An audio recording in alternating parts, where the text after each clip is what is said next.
Ассаламу алейкум, урматтуу Швега программасынын көрүүчүлөрү, ат жөнүм Өмүрзак Азимкулов. Мен азыр ушул Кара Суу районунун Сарай айыл өкмөтүнө караштуу Телман деген айылына келдим.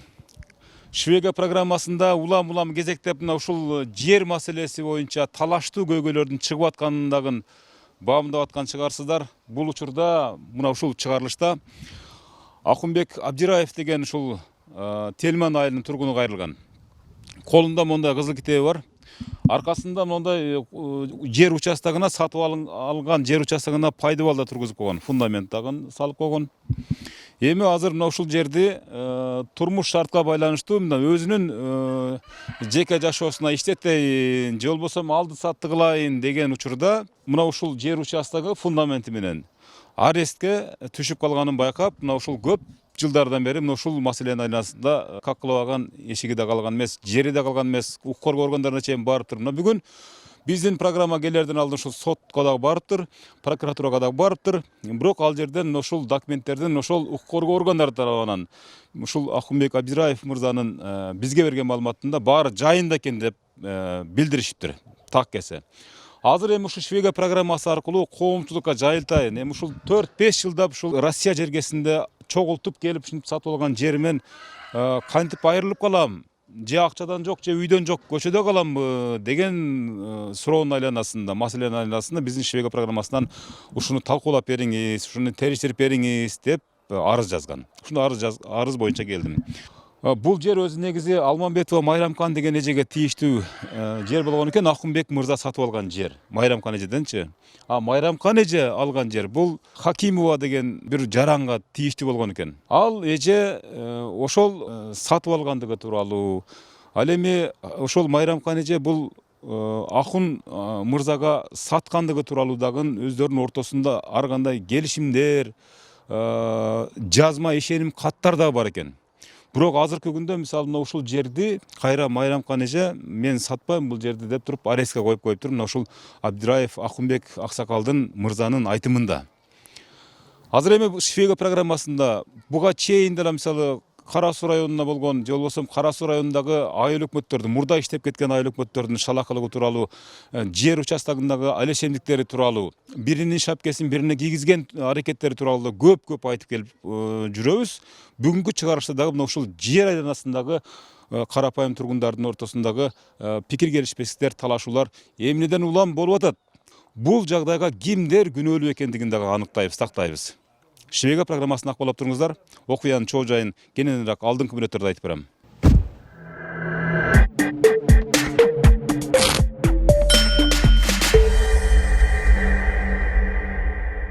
Эми ол мезгилде ошондой болгондо подделка менен иш кылышкан. Движение мошенниктер мына Камчыбек Ташиев чыккандан кийин эле сал токтоду да. Буга дер полный мошенниктер иштеген да.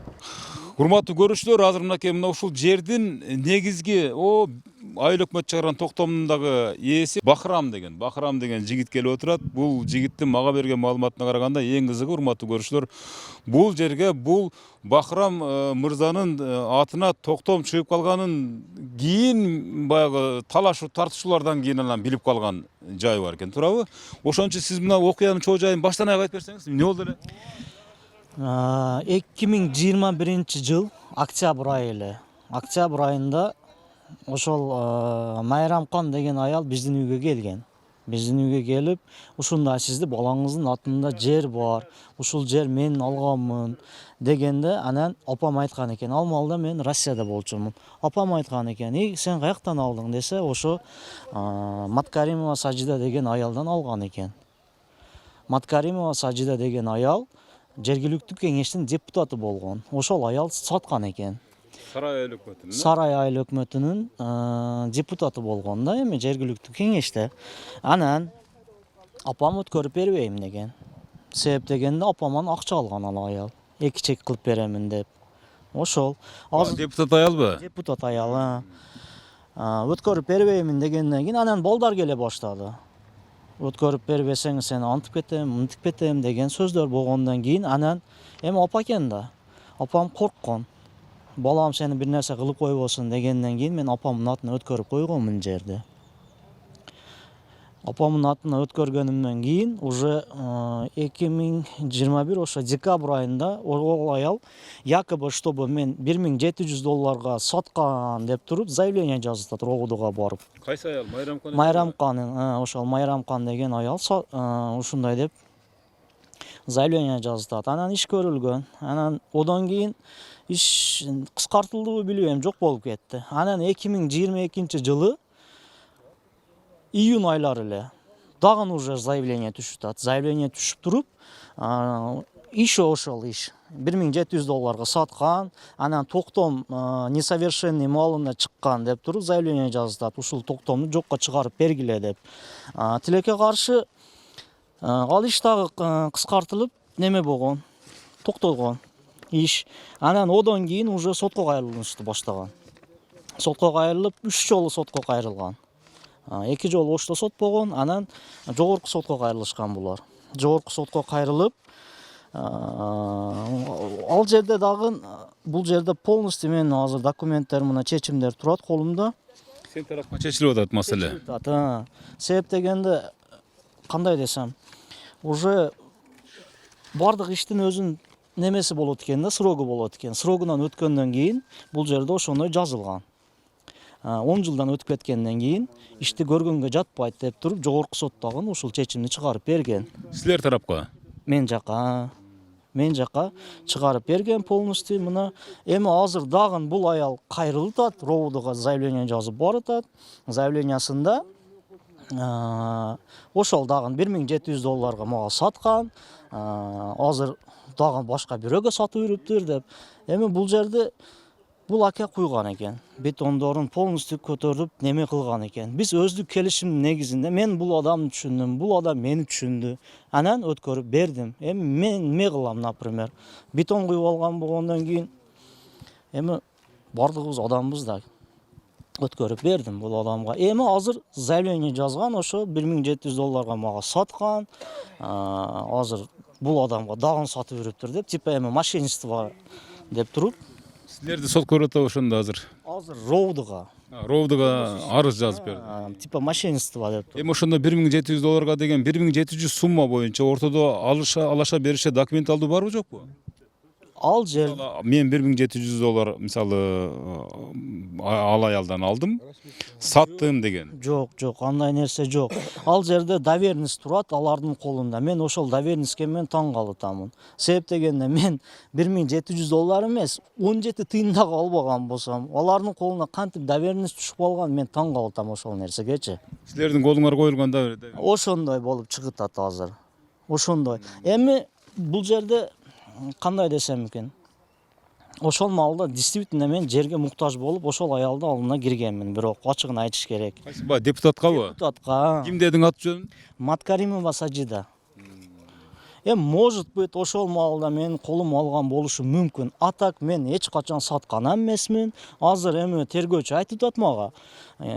Сиз саткан экенсиз, мына бизде колубуз, немебиз, доверенностьбиз турат деп ушундай немени коюп атат, айыпты коюп атат менин башыма. Эми бул жерде дагы бир нерсе. Анан жакшы юристтер менен мен сүйлөштүм барып.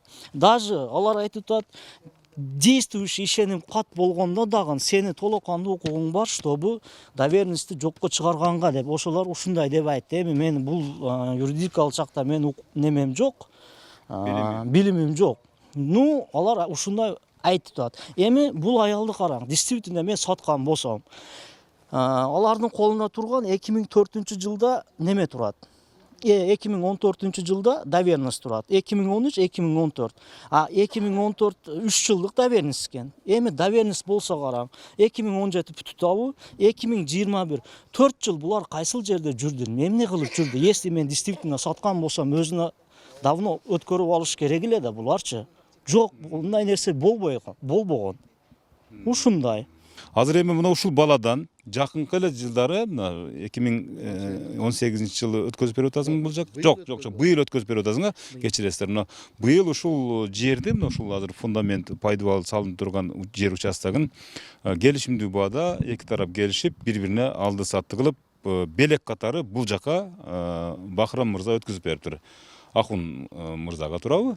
Азыр эми мына ушул жерден Акун мырзага суроо берели. Акун мырза, мына ушул сиз азыр мына фундаментти салып коюп, мынакей сатылат деген да жазууларды ким жазган? Сиз жаздыңызбы буну? Бири сатылбайт деп мурда эскизин кайра өчүрүлүп кетиптир. Кыскасы бул, урматтуу көрүүчүлөр, талаштуу участок экенин мындай фундаменттин сыртынан эле көрсө болот да бул. Сыртынан эле көрүнүп турса болот, аябай тарыхы кеңир экен. Эми сиз мисалы ушул Бахрам мырзадан жерди сатып алдыңыз.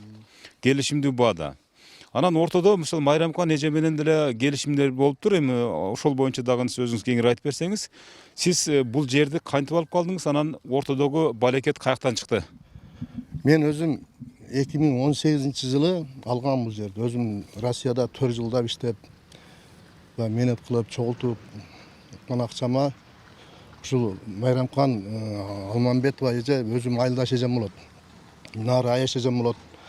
Анан ал мага жерди предлагать этип калат.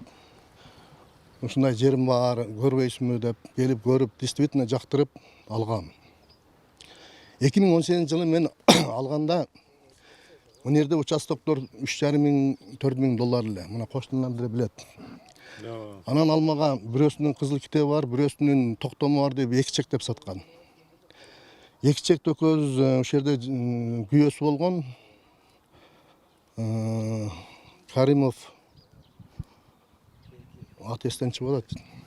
Күйөөсүккө келип бул жерди 7,5 миң долларга балашканбыз.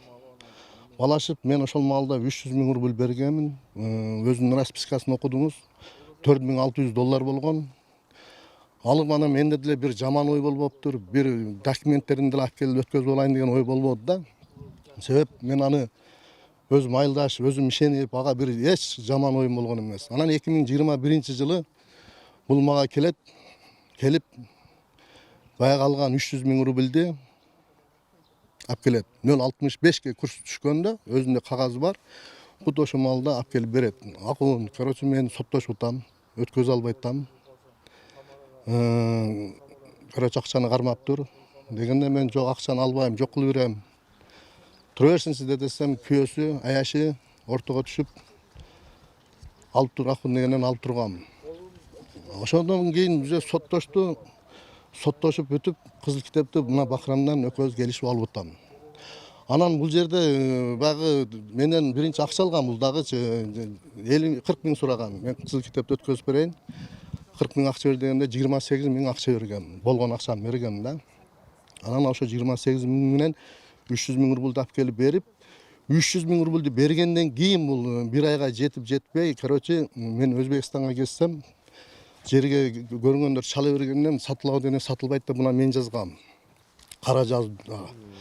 Өзбекстанда жүрсөм, анан кийин мага чалып калды. Ошо Майрамкан эже. Акунбек деди, сен неге жерге сатылбайт деп жазып койдуң деп.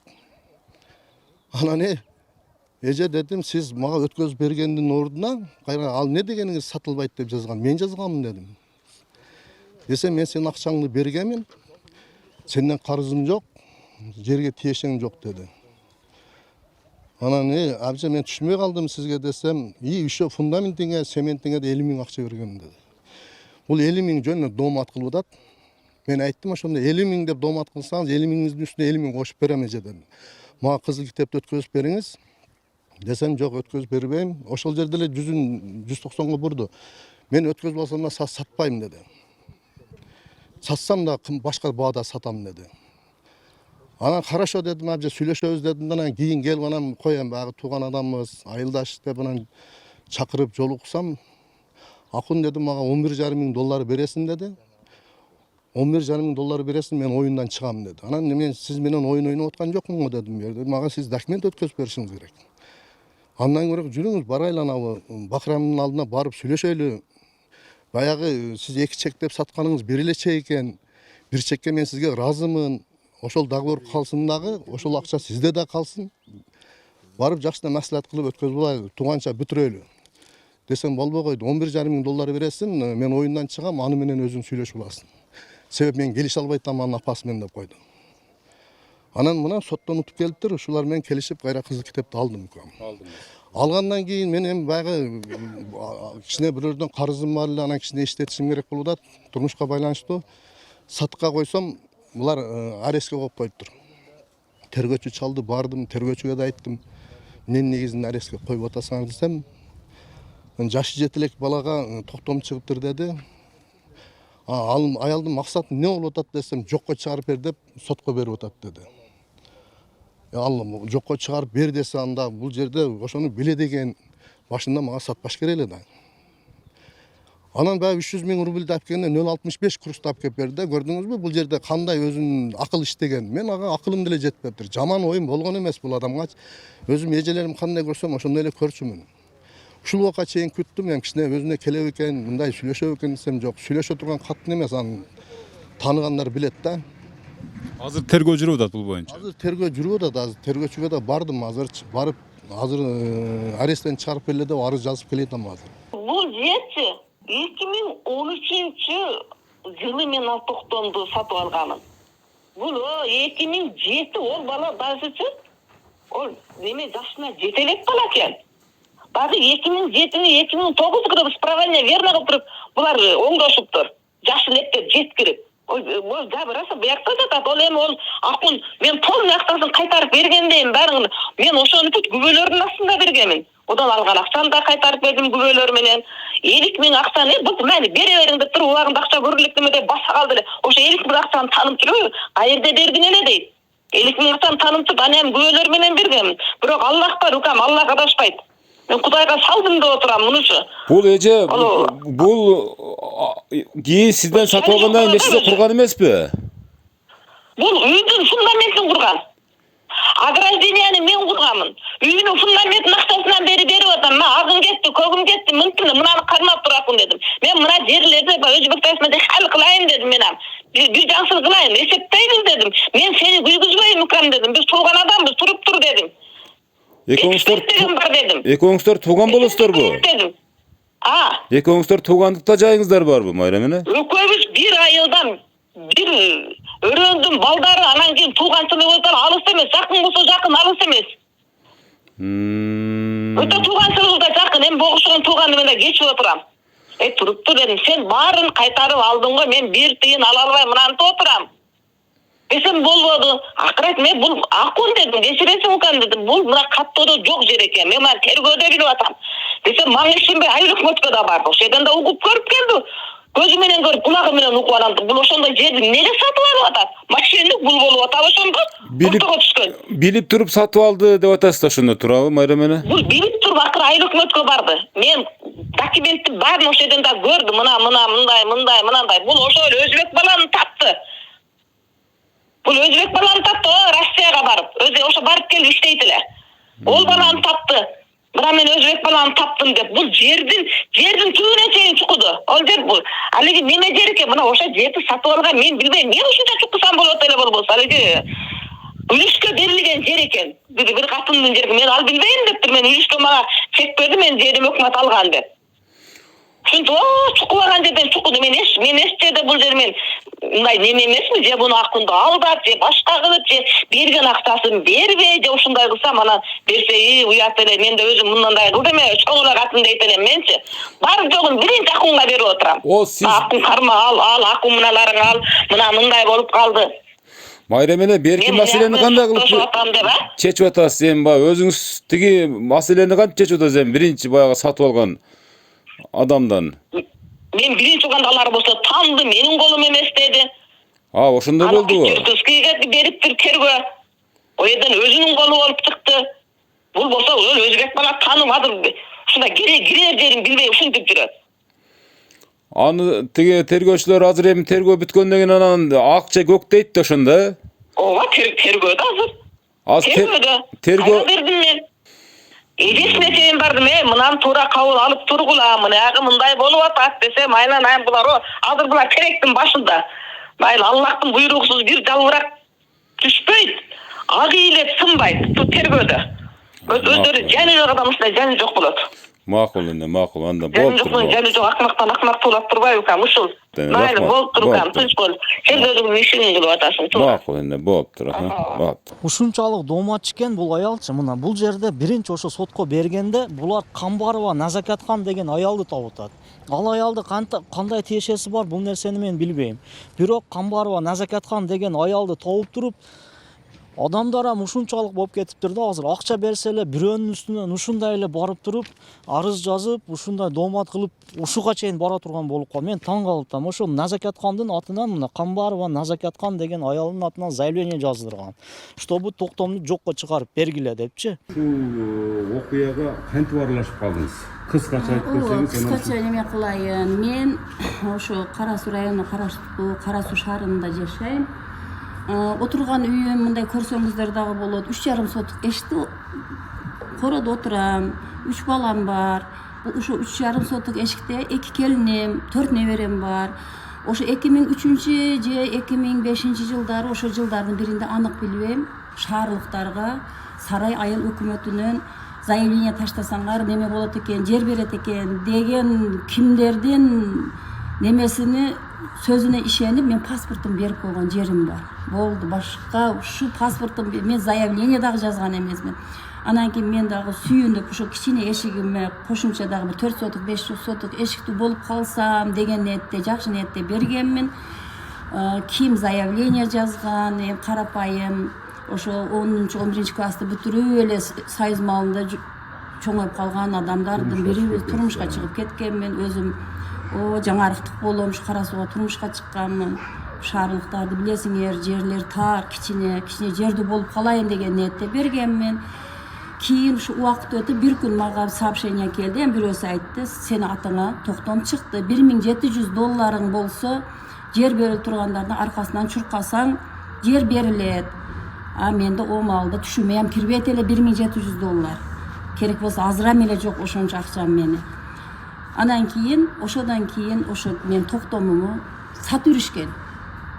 Ким кимге саткан, бир бала келген, бир жакшына зыңкыйган жигит келген. Эже, сиздин атыңызга токтом бар экен, короче, ошого мен жер сатып алдым, доверие бериңиз дегенде, доверенность бергенмин. Ошо боюнча арадан 3 жыл өтүп, даже андан көп өтүп дагы бир эже келди.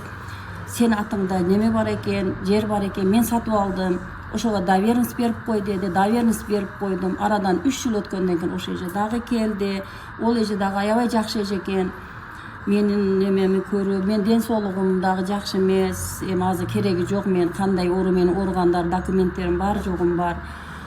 Анан кийин ал эже дагы кыйла жылдан кийин келип, сиңдим, сенин немеңе жериңе мен атыма өткөзө албай атам. Ким деген эже? Майрам эже болуш керек. Майрам фамилиясын билбейм, бирок аябай жакшы эже. Мен ал эже тууралуу мен тихо бир жаман сөз сүйлөбөйм. Аябай жакшы эже. Ооруп калсам мен ден соолугуман экинанын көтөрүп келип кабар алган эже. Анан кийин бир күн келди, сиңдим, короче, мен соттошом деди. Дедилер. Анан кийин бирок эми сенин атың менен соттолот да, баягы доверие неме токтом сенин атыңда турат. Дедилер, эже, мен мындай сөз мен үчүн жат. Не дегениңиз? Сиңдим, сен эч кыжалат болбо. Бул просто сенин атың менен ошо соттошум керек. Мен атым өткөзө албай атам, дедилер. Анан эже, мен ден соолугум жакшы эмес. Мен баса албасам, жүрө албасам, кантип неме кылам десем, доверенный лицо, ишенимдүү өкүнгө сен доверенность беришиң керек дегенде, ушу Кара Суудагы Шарапат эже нотариуска барып, бир өзүм окшогон жөнөкөй бир бала, ошо эженин укасы экен, ошого доверенность өз мен ишенимдүү өкүлүм деп неме бергенмин. Ушул мен башка эч нерсе мени беспокоить этпесе деп суранам. Ошодон мен немен түшүп калган. О жерди ham көргөн эмесмин, заявление ham таштаган эмесмин. Мен ошо паспортумду берип койгон жөнөкөйлүгүмөн, өзүмүн жөнөкөйлүгүмө өзүм өкүнөм. Ошо паспортумду эмне үчүн бердим экен? Эми бул Назакаткан менен бул Майрамкан деген аялды ким табыштырды десе, баары бир сөзсүз үчүнчү неме бар да, үчүнчү күч бар бул жерде. Үчүнчү күч ошол Маткаримова Сажида деген аял буларды башкарып неме кылган. Мен буга толокандуу ишенем. Майрамкан мени досумун эжеси, жеңеси болгондо байланыштуу. Мен базар жанында токтом керек дегенде эле ошо бахрам сатам деген, эки жолу сатам дегенде мына кошунум токтому бар деп эле көрсөтүп койгом. У жерде мен эч кандай аралашкан жерим жок. Алды сатты, жерлерин мен билбейм, каядан жер алган, каядан неме кылган. Толко шунусун эле билем. Ошондо Сажидене сиз тааныштыруу гана вазифасын аткаргансыз. Башка алды, сатты, нотариус, тиги сот процесстерин башка эч нерсени билбейсиз. Башка нерсеге да аралашкан эмессиз, аралашпайсыз дагы мына. Аралашпайм дагы, өздөрү проблемасын өздөрү хал кыласың. Мен чекине дагы, сотуна дагы эчтекесини көргөн эмесмин, билген эмесмин. Толко шу. Кудайдын алдында акмын. Ооба, Кудайдын алдында мен акмын. Пирле үйүмдө турам, эч кандай жалган жашык кошулган жок. Камбарова Назакат хан Кара суунун бир бурчунда жашаса, ал аял Ошто жашаса. Эми буларды кандай эмне байланыштырган мен билбейм, бирок ошол бир нерселерди ойлоп неме кылышты, сотко беришти, чтобы токтомду жокко чыгарып бергиле деп. Тилекке каршы жокко чыккан жок. Мен бир жолу я ровуду я сотке бергеним жок. Бүтүн ушулар берди. Андан кийин мен 24-октябрда яна сотка берди. Жогоруга беришти булар. Канааттыр булбастан булар бере берди да, кетмекет. Мен унда учурда умрeye кеттим, 19-айда жок болдум, адвокатым барды. Жогору соттан бизге чечип берди. Ушун менен анан мен госрегистрге барып запрет экен, запреттер чечирдик апрелде. Чечир болгон. Унун ичинде акына мен семент куйганмын, эже мага берасыз, эч кандай саттырбайм, мен жашайм жерде, сиз жашатпайм деди. Боптур, менге калса сенге берем дедим. Анан туугандары келе берди, неманы акынды эжеси келди, жездеси бардыгы келди эле, не өткөрү болгон. Бизге калгандан кийин законный болду, госрегистрдарым бар, акттар бар, барды жок. Мизан чегинде барды жогубуз. Анан акын келди, акын досу катыны болуп госрегистрге барып, боптур эми нарыза болбагын сен. Менге керек эмес, бирок нарыза кылышты, ошого келиштик ашы. Ярым пулга эле бердим акчасын. Өткөрүп бердик. Ошол жерде госрегистрде барып. Энди акынга калды эле. Энди улар акын эке келишпегенми, яна бизди ошо тыкыштырып атат да, биз законный кылып сатып койгонбуз, акынга бергенбиз. Мен башка бирөө сатканым жок.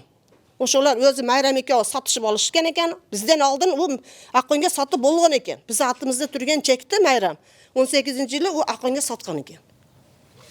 Сатып бүткөн экен. Акын семент куя бер, мен сеңе документ жасап берем деген ишентирген экен у акынды. Акын эне 5 комнатага сементтер куйган экен. Анан у келе берди, менге майрам саткан, меники у эже, меники деп майрамам келе берди, урушуп мен менен нече жолу келди. Мана куңуштарым күбө. Майрам манергече бастырып келип, юристтарды алып келип, барасын, урасын каргап, сыктап мен ошондой кылдым. Мен тек койдум. Майли мен сот неме чечсе ошо сеники болсун деп эч жакка арызданганына. Ошондо азыркы учурда жогорку соттун чечими менен сиздер документти жасап кайра баштан анан ушул Акын мырзага жерди өткөрүп бердиңиздер. Алды сатты, кадимкидей купля продажа болду. Азыркы күндө мыйзамдуу ушу Акын мырзанын атында жер турат деп ойлойсуздар, э? Хакимов Бахрамжан деген жаранга токтом менен берилген экен. Кайсы жылы? 05-11-2007 Сарай өкмөтүнүн токтому негизинде 4 сотук жер тилке турак жай үчүн берилген. Андан кийин Хакимова Шахзадахан дегенге белекке берүү келишим негизинде 08-12-2021 өткөн Шахзада жерге. Андан кийин бүгүнкү күндө бул жер Абдираев Акунбек Амалович деген жаранга өттүр. Сатып алуу келишим негизинде Шахзада жерден 31-05-2024 жылы биздин мекеменин нотариустары тарабынан сатып алуу келишим түзүлгөн. Бүгүнкү күндө каттоодо турат. Бирок азыркы учурда соттун Кара суу райондук сотунун чечими негизинде камакка салынган. Аталган жер участкасы бүгүнкү күндө камакта турат азыр.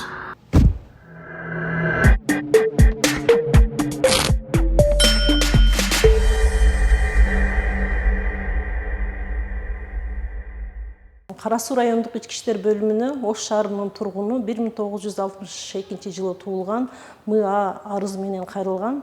Анда Кара Суу районунун Сарай айыл өкмөтүнүн 1992 жылы туулган ХБ аттуу жарандан жер участкасын сатып алганын боюнча ишеним кат бергенин билдирген. Бул факты каттоого алынып, тергөөгө чейинки текшерүү иштери башталган.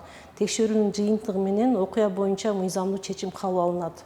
Эми бул маалыматтар канчалык деңгээлде дагы чечилет, азырынча бул боюнча дагы маалыматтар тергөө иштеринин жыйынтыгында билинет деп азыр ушул маалымат катчысы бизге билдирди. Маалыматты албетте көзөмөлдөп турабыз. Бул боюнча эгерде арыздаттануучулар тараптан дагы экинчи тарап болобу, биринчи тарап болобу кандай бир ойлорун ортого салгылар келсе, биздин Швега программасынын эшиги ачык. Кийинки жумада жолукканга чейин жакшы туруңуздар. Бердим деп атабыз сизге. Бул мындай да, бул жерде бул 50 миң багы жок эле дооматтык кылып атат, бирок мен айтканмын 50 миңге 50 миң деле кошуп берейинчи, мага кызыл китепти өткөзүп берсе дедим да.